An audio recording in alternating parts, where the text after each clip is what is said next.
is it possible actually to get people to move because they're excited? Is it possible for us to generate in New Zealand a great sense of our opportunities in the world and just sort of really get stuck into that?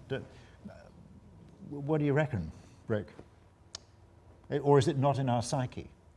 Well, I've spent a lot of time trying to motivate and mobilise change inside business organisations, and more large ones than small ones. So it's quite a challenge to do that. And I think there are really only, in my sort of model of creating that change or facilitating that change, there are really only 3 levers you can pull. The first lever is crisis. And if we're saying crisis is off the table, that leaves 2.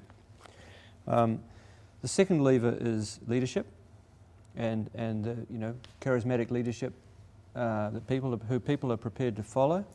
And the third lever is incentives. In a business organisation, obviously, you can create incentives that lead to changing behaviour.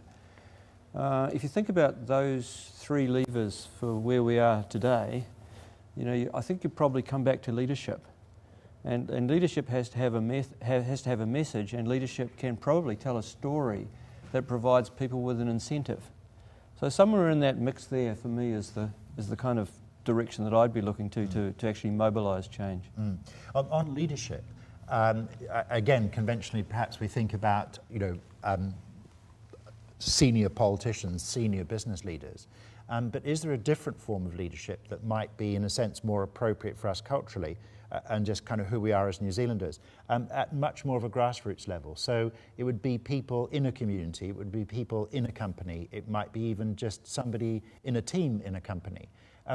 Would it work at that kind of level, or does it have to be top down? Well, it would, but the question is, how does it get started at that level? Something's, it's like these are beliefs and values and behaviours, and they transmit through a society like a virus. And they're not going to spontaneously arise somehow. Right. Something's got to mobilise that and motivate it. Okay. So I'm sceptical about sort of waiting and hoping that it's going to happen somehow.